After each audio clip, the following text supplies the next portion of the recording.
Pwede ka na makalaya, bibitawan na kita kahit alam ko na hindi ko kaya. Kesa pabaya kung isa't isa ay atin di na daya. Di na ipipilit kahit alam ko na nakakahinaya, kasi di na maligaya. Unti-unti ko nang tinatanggap,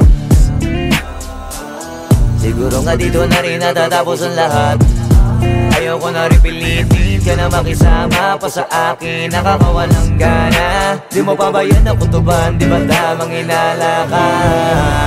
Sino sa atin may mali kung ako o sige, pero sana tanggapin mo pareho lang tayong dalawa nakasakit. Tapos parang gusto mo lang sa akin i-end.